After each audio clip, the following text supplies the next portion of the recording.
Movie की शुरुआत सैरा के शॉप पर अपने करीबी दोस्त जोएन से बातें करते हुए होती है, जहां जोएन उसे एक किड के बारे में बताती है जो इंसान के सिर्फ सलाइवा से ये बता सकता है कि उस इंसान के पूर्वज कौन थे, जिसका प्रयोग जोएन सैरा को एक बार करने को कहती है। इसके बाद अब दोनों की बातें चल ही रही होती है कि तभी जोएन को शॉप के बाहर एक लड़की एक घोड़े के साथ दिखाई देती है। अब आखिर इस सीन का क्या महत्व है, इसका राज अंत में समझेगा। इसके बाद फिर सैरा एक अस्तबल जाती है, जहाँ वो एमा नाम की एक लड़की को कैसे घुड़सवारी करते हैं समझाने की कोशिश करती है, जो बात एमा को पसंद नहीं आती। दरअसल जिस घोड़े ने वेलो के घुड़सवारी के बारे में सैरा एमा को समझा रही थी, वो दरअसल कभी सैरा का हुआ करता था। अब घर लौटकर सैरा अपने सबसे पसंदीदा टीवी शो पर्गेटरी एंजॉय करने के बाद वो अलार्म सेट करके सो जाती है। पर रात को जब उसके रूममेट निक्की का बॉयफ्रेंड ब्रायन पानी पीने के लिए उठता है, तो वो सैरा को अजीब कारण से दीवार के सामने खड़ा पाता है और उसके होश में आने पर वो ऐसे नजर आती है जैसे वो किसी भ्रम से निकली हो। इससे अब यहाँ रिवील होता है कि सैरा को नींद में चलने की बीमारी है।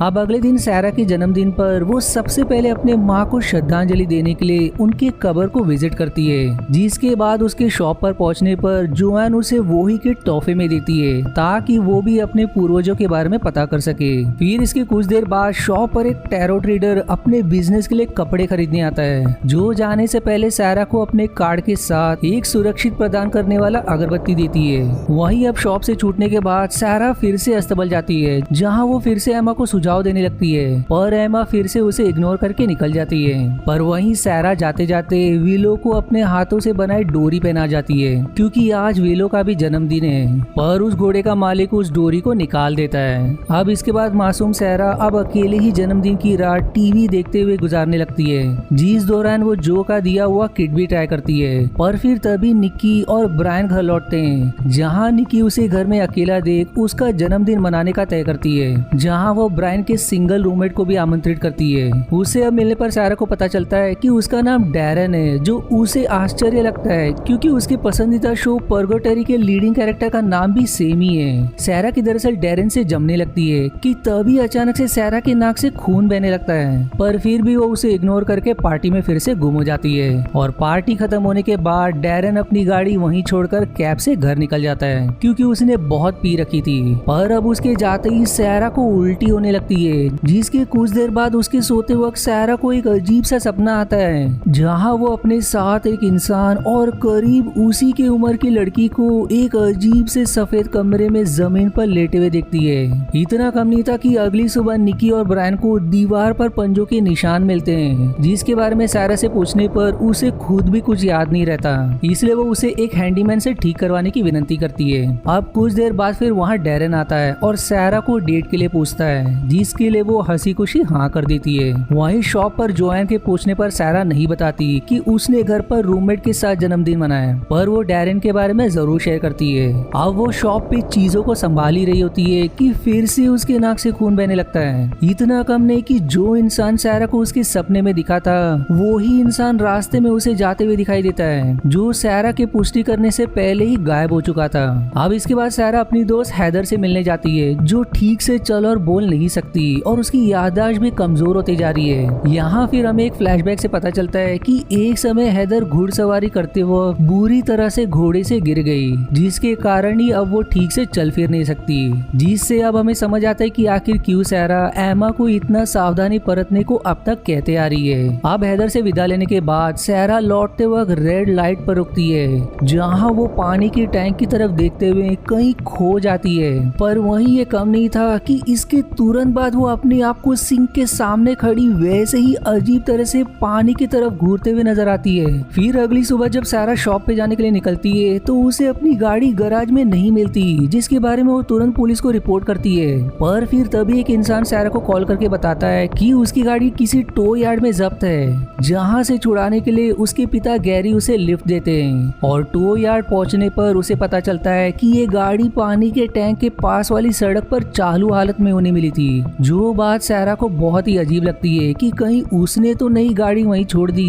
इसलिए वो अपने पिता से माँ के बारे में सवाल करती है कि उसकी माँ कब से अजीब तरह से नैनी हेलेन की तरह बर्ताव करने लगी, जिस पर वो जवाब देते हैं कि उसकी माँ डिप्रेशन से गुजर रही थी, ना कि उसकी नैनी की तरह जो दीवारों से बातें करती थी। और यहाँ हमें कुछ और बात रिवील होती है कि गैरी सैरा का सौतेला पिता है और वहीं उसकी माँ और उसकी नैनी को अजीबी दौरे पड़ते थे। इसके बाद फिर सारा फिर से विलो से मिलने जाती है, जहाँ से उसे उसकी दी दोरी विलो के बालों से गायब मिलती है, जिसके बारे में पूछने पर विलो का मालिक ठोस जवाब नहीं देता। अब इसके तुरंत बाद हम सारा को उसकी पुरानी तस्वीरों को देखते हुए देख पाते हैं, जहाँ उसके नैनी हेलेन की भी एक तस्वीर थी, जो कि बड़े ही आश्चर्य से बिल्कुल सारा की तरह दिखती थी। कुछ देर बाद फिर सारा हमेशा की तरह अलार्म लगा के सोने चली जाती है, और जैसे ही घड़ी में 11:02 होता है, तभी हम एक सफेद रंग के दरवाजे को पानी के ऊपर हवा में तैरते हुए देखते हैं, और सारा को भी वापस उसी सफेद कमरे में देखते हैं जो कि सारा ने पिछली बार अपने सपने में देखा था। इतना कम नहीं कि अब हम उसे एक टेलीफोन टावर के नीचे खड़ा देखते हैं, जहाँ शायद से वो नींद में चलते चलते पहुंच गई।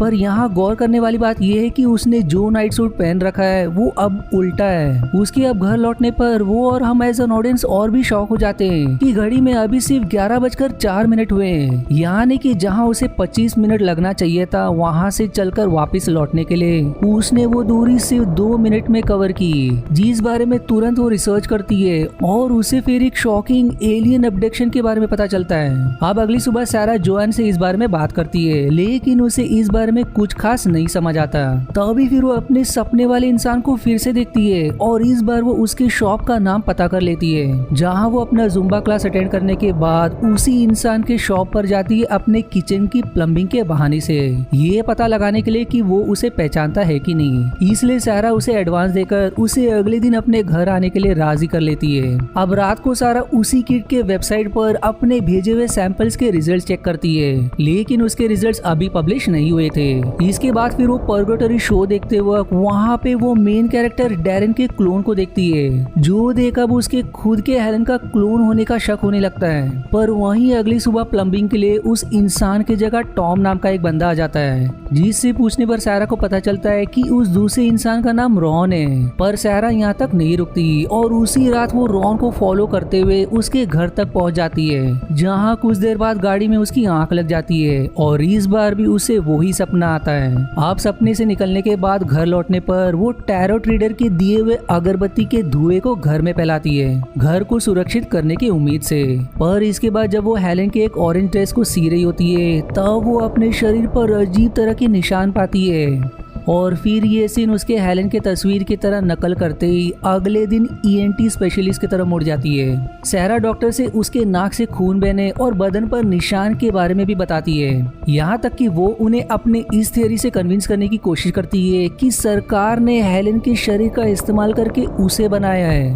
पर जाहिर तौर पर डॉक्टर को सारा की बात हजम नहीं होती, इसलिए वो उसे एक साइकोलॉजिस्ट को विजिट करने का सुझाव देता है। अब वहीं से लौटने के बाद वो डैरेन के साथ डेट पर जाती है, जहाँ वो डैरेन से भी एलियन और क्लोनिंग के बारे में शेयर करती है, जिस जवाब में डैरेन भी अपने एलियन पिरामिड के थ्योरी के बारे में बात करता है, जो सुनकर सारा काफी खुश हो जाती है कि डैरेन उसकी बात को समझ रहा है। इसलिए फिर वो उसे रॉन को दिखाकर अपने सपनों और खुद के क्लोन होने के बारे में बताती है, जिसके बाद अब वो डैरेन को कब्रिस्तान लेकर जाती है और अपने माँ की कब्र को खोदकर उनके डीएनए को लेकर उसी किट के साइट पर उनके डीएनए को भेजकर अपने डीएनए से मिलाने का सुझाव देती है, ताकि ये साबित हो जाए कि वो अपने नैनी हेलेन की क्लोन है या नहीं। पर अब डैरेन को एहसास हो जाता है कि उसकी कई बातों को सारा ने कितना सीरियसली ले लिया है, क्योंकि वो तो सिर्फ कंस्पिरेसी थियरीज पर बात कर रहा था, ना कि एलियंस के अस्तित्व को मानने के बारे में। लेकिन इस बात से सारा को काफी दुख हो जाता है और वो डैरेन को वहाँ से भगा देती है। वो अब घर लौटकर पागलों की तरह हरकतें करने लगती है, और निकी के पूछने पर वो उसे भी सैटेलाइट और क्लोनिंग के बारे में अजीब बातें करके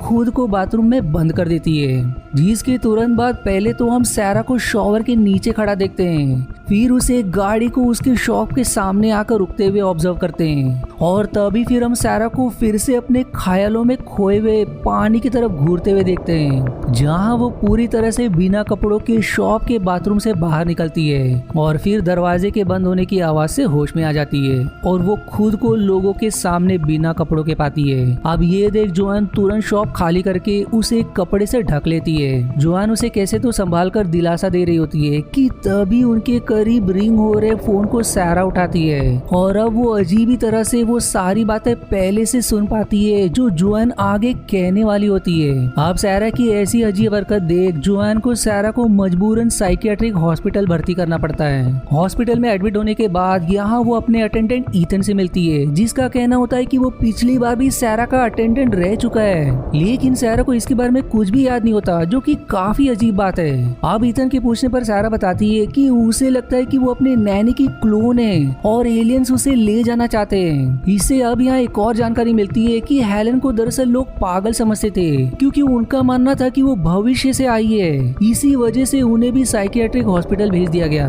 जो कि बाद में बंद हो गया और हेलन भी रास्ते में आ गई और ऐसे ही एक दिन उनकी मौत हो गई। और सैरा की माँ ने भी डिप्रेशन के चलते आत्महत्या कर ली, जिनकी लाश सैरा को बाथरूम में मिली थी। इसीलिए सैरा की आदत है कि वो पानी को देखते ही वहीं खो जाती है। इसके बाद जब सैरा हॉस्पिटल में समय गुजारी रही होती है कि तभी एक नर्स उसे आराम करने का सुझाव देता है, लेकिन फिर सैरा वहाँ किसी दूसरे नर्स को देखती है जो कि उसके दरवाजे को खुला छोड़कर चली जाती है, जहाँ से सैरा सीधे हॉस्पिटल से बाहर चली जाती है। और अब हम उसे खिड़की से खुद को बाहर जाते हुए देख पाते हैं, जो कि काफी अजीब था। इसके बाद फिर सैरा सीधे अपने घर लौटती है, जहाँ उसे निकी की जगह अपने सपने वाली लड़की दिखाई देती है, जिससे डरकर वो खुद को अपने कमरे में बंद कर लेती है। और फिर तभी दरवाजे के बाहर से पानी की आवाज आती है और सैरा का बिस्तर अपने आप ही अब हिलने लगता है, जिस पर अब वो खिड़की से बाहर निकल जाती है और अब सीधा अपने आप को शॉप के पीछे पाती है। वो बेचारी अब भी अजीब पेश आते हुए तुरंत वहाँ से कपड़े लेकर अपने और विलो के लिए कपड़े सीकर वो विलो के पास जाती है, पर जो उसे डराकर भगा देता है। वो फिर रॉन के घर जाकर उसे नींद से जगाने की कोशिश करती है, जिसमें सफल ना होने पर वो एक दरवाजे के सामने आकर रुक जाती है, जहाँ से डैरन प्रकट होता है और फिर दोनों वहीं इंटीमेट हो जाते हैं। लेकिन फिर सैरा को असली डैरन के बजाय पर्गोटरी का डैरन नजर आने लगता है, जिसके बाद उसके कपड़े को काटकर घर के फर्श को भी 2 हिस्सों में काटते ही वो उसी जगह पहुंच जाती जिसे उसने अपने सपने में देखा था। यहाँ फिर वो एक एलियन जैसे जीव को किसी पर कुछ अजीब सा एक्सपेरिमेंट करते हुए देखती है, जो शायद उस पर भी किया गया, इसलिए शायद उसके शरीर पर वो निशान बने। अंत में फिर उसे सफेद दरवाजा भी दिखता है, जिसे उसने अपने सपने में पानी के ऊपर हवा में तैरते हुए देखा था, जहाँ से चढ़कर सैरा सीधे हैदर के कमरे में पहुंच जाती है और फिर चुपचाप वहीं सो जाती है। पर अगली सुबह जब उसकी नींद खुलती है तो वो खुद को हॉस्पिटल में अपने रूममेट के बिस्तर पर पाती है, जो वही लड़की जिसे सैरा अपने सपनों में देखी थी। वो बातों ही बातों में सैरा को रिवील करती है कि वो 1995 में सोई थी और जब उसकी नींद खुली तो उसने खुद को 2020 में पाया, जिससे अब सैरा को सारी बात समझ आने लगती है। पर जब वो ईथन से मिलती है तो हमें पता चलता है कि वो पिछले 72 घंटों से इसी हॉस्पिटल में है और उसकी ईथन से क्लोनिंग या एलियन के बारे में अभी तक कोई बात नहीं हुई है, जिससे अब सैरा को और क्लियर होता है और वो अपना थियरी रिवील करती है कि वो लोग टाइम ट्रेवल का शिकार हो रहे हैं और सैरा दरअसल कोई और नहीं बल्कि उसकी नैनी हेलेन ही है, यानी कि ये दोनों भी इंसान सेम इंसान है। सैरा बेचारी को अब कुछ सोचता नहीं, इसलिए वो अपने घर वापस आती है और खुद को हेलेन की तस्वीर की तरह तैयार करती है। फिर वो अस्तबल जाकर वहाँ से विलो को चुपके से निकाल कर लाती है और अपने शॉप के सामने से चलते हुए निकल जाती है, जिससे अब मूवी की शुरुआत में दिखाया वो सीन यहाँ पर क्लियर होता है, जिसे शुरुआत में जोआन ने शॉप के बाहर घोड़े के साथ देखा था, जो कि और कोई नहीं बल्कि टाइम ट्रैवल सैरा ही थी, यानी कि वो सच में टाइम ट्रैवल कर गई। इतना कम नहीं कि सैरा अब विलो को जंगल में छोड़कर पास ही के जमीन पर अजीब तरह से लेट जाती है और तभी आसमान से एक रोशनी उस पर गिरती है, जो उसे हवा में तैराते हुए उसे अपने साथ भूतकाल में ले जाती है और यही मूवी समाप्त हो जाती है। अब आई नो कि आपके मन में कई सवाल होंगे, जैसे कि आखिर सैरा के साथ हो क्या रहा था, क्या सैरा की गाड़ी सच में चोरी हुई थी और उस रात 11:02 से 11:04 के बीच क्या हुआ था, सैरा कैसे अपने घर के बाथरूम से अपने शॉप पर कैसे आ गई, क्या सैरा उस दिन सच में हॉस्पिटल से बाहर गई थी और अगर हाँ तो खिड़की में वो कौन था, वहीं एथन को दूसरे सेशन में उनकी बातें याद क्यों नहीं थी। वेल, पहले तो सैरा दरअसल एलियन एब्डक्शन का शिकार थी, जहाँ उसे उसके समय यानी कि 2020 से अगवा करके भूतकाल में भेज दिया गया और वहां उसने अपनी जिंदगी हेलन नाम से बताई और आगे चलकर उसी की बेटी ने सैरा को जन्म दिया, जो कि फिर अगवा होकर हेलन बनी, जिसे बूटस्ट्रैप पैराडॉक्स कहा जाता है, जो हमने कई केसेस में डार्क सीरीज में देखा है। यानी कि सरल भाषा में सैरा एक लूप में फंसी थी। वहीं सैरा की गाड़ी चोरी नहीं हुई थी, उसने खुद ही अपनी गाड़ी उस रास्ते में चालू छोड़कर घर आ गई। ऐसा एक बार फिर उसके साथ हुआ था जब वो अपने बाथरूम में नहा रही थी और पानी की आवाज से ख्यालों में खोकर वो खुद की गाड़ी चलाकर अपने शॉप में पहुंच गई और फिर वहां से बाथरूम से निकली। पर वहीं उस रात 11:02 से 11:04 के बीच वो दरअसल टाइम जंप का शिकार हुई थी और हॉस्पिटल के केस में जब हमने सैरा को हॉस्पिटल से बाहर जाते हुए देखा था, वो दरअसल बस उसका सपना था, क्योंकि उसी सीन में हम उसे खिड़की से खुद को बाहर जाते हुए देखते हैं, जो उसके सपने को दर्शाता है। वहीं जहां तक सवाल है ईथन के दूसरे सेशन के बारे में याद ना होने का, तो इसे उदाहरण से समझाने के लिए हम 2 डेट्स को ले सकते हैं। मान लीजिए कि जोएन ने सैरा को हॉस्पिटल भेजा था 3 अक्टूबर को और यहाँ सैरा ईथन से पहली बार मिली, लेकिन उसी रात सैरा टाइम ट्रैवल करके भूतकाल में पहुंच जाती है, जिसका डेट मान लीजिए 10 सितंबर हो, जहां वो ईथन से दूसरी बार मिलती है। लेकिन टाइमलाइन के हिसाब से ईथन सैरा से पहली बार मिल रहा होता है। अब आई होप कि आपकी सारी कंफ्यूजन दूर हो गई और ये एक्सप्लेनेशन आपको पसंद आई। और आज के वीडियो में इतना ही। आशा है आपको मेरी एक्सप्लेनेशन पसंद आई। यदि हाँ तो प्लीज वीडियो को लाइक करना और चैनल को सब्सक्राइब करके सपोर्ट करना ना भूलें। मिलते हैं अगले एक्सप्लेनेशन वीडियो में, तब तक के लिए धन्यवाद दोस्तों।